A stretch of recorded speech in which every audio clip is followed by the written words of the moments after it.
안녕하세요. 인사팀 찐넬입니다. 더 많은 연봉을 받고자 하는 것은 신입사원부터 임원까지 같은 생각일 것입니다. 우리가 실제 수익을 높이는 방법은 여러 가지가 있습니다.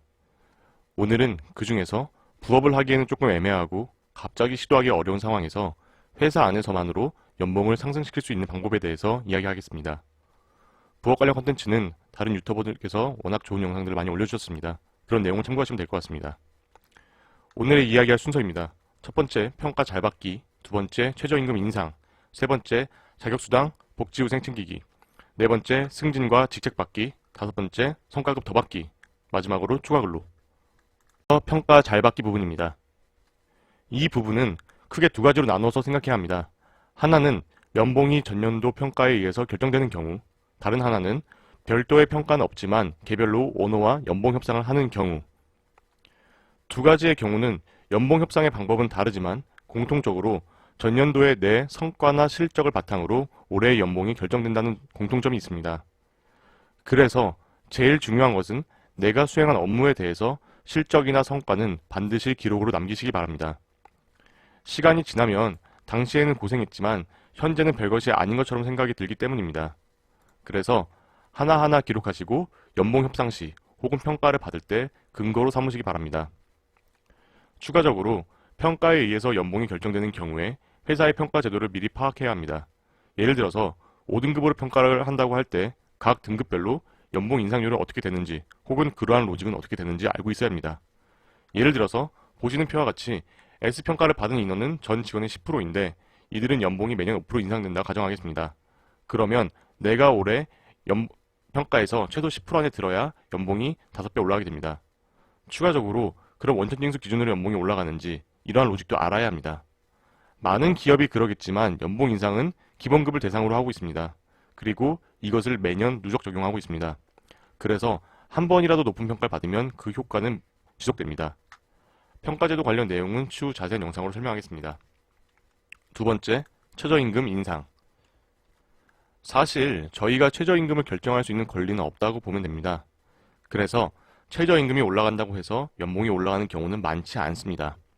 다만 현재 내가 받고 있는 연봉이 혹시나 최저임금보다 적은지는 확인해야 합니다. 그리고 이 부분에서 포인트는 최저임금의 계산법을 아는 것입니다. 최저임금은 보시는 것과 같이 변화해 왔습니다. 시급을 월급으로 환산할 때는 일반적으로 시급 곱하기 근무시간 곱하기 근무일로 보시면 됩니다. 다만 일반 사무직처럼 주 5일 근무하는 사람의 경우에는 주휴수당 등의 내용이 필요합니다. 그래서 쉽게 시급 곱하기 209를 했을 때의 금액이 네이버에서 표기되는 오른쪽에 월급보다 적은지를 확인하시기 바랍니다. 그리고 이 209라는 것은 대부분 맞지만 회사마다 조금 다를 수 있습니다. 이 내용을 확인하시려면 주로 근로계약서에 보수, 임금, 보상 부분의 내용이 나와 있습니다. 해당 내용을 확인하시기 바랍니다. 세 번째, 자격수당과 복지후생입니다. 자격수당은 회사에서 인정하는 자격에 대해서 월급으로 지급하는 수당입니다. 주로 월에 얼마씩 해서 통장에 더 들어오게 됩니다. 제가 아는 범위나 다른 회사 내용 중 공통적이었던 것은 기사나 기능사, 회계사, 변호사 등이 있었습니다.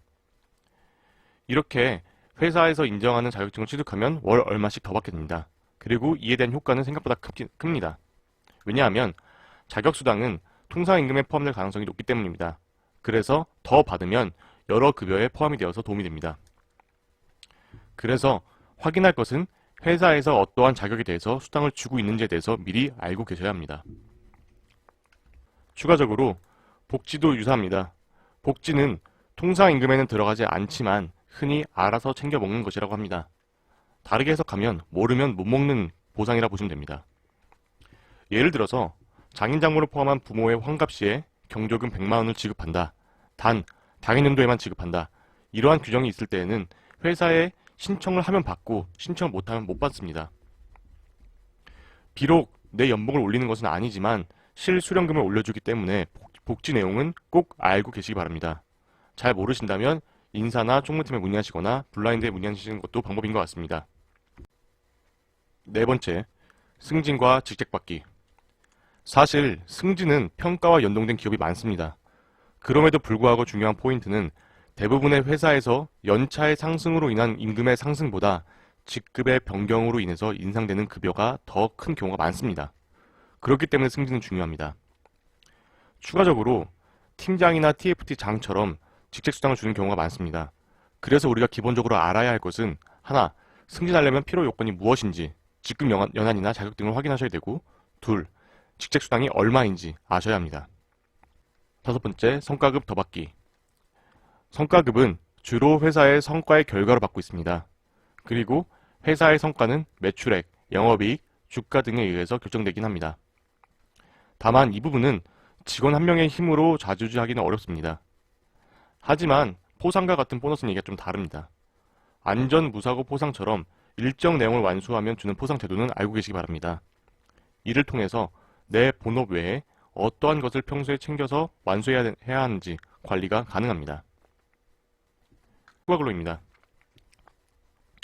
초과근로는 주말이나 평일 야간에 근무를 더해서 받는 수당입니다. 사실 추천드리고 싶진 않지만 가장 빠르게 월급을 올리는 방법입니다. 쉽게 생각해서 야근이나 주말 근무는 1.5배 배상을 받는다고 보시면 됩니다. 또한 초과근로로 인해 받는 초과근로 수당은 퇴직금에 큰 영향을 줍니다. 그래서 향후 3개월 내 퇴직이 예정된 사람이라면 퇴직금 인상을 위해서 초과근무하는 것은 약간은 추천드립니다. 다만 아셔야 할 것은 포괄임금제를 쓰고 있는 회사는 기본 야근을 인정하는 시간이 약간 다릅니다.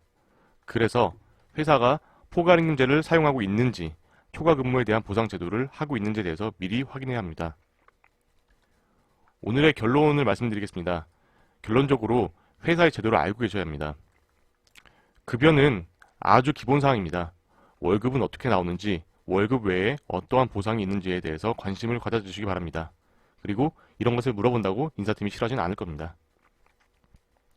제가 오늘 말씀드리지 못한 내용에 대해서 궁금하신 사항은 댓글로 남겨주시면 추가 설명드리겠습니다. 영상이 마음에 드셨다면 구독과 좋아요 부탁드립니다. 오늘도 감사합니다. 인사팀 찐대리였습니다.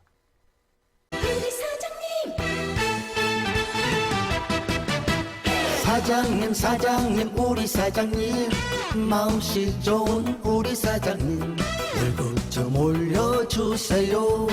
아들 딸 교육비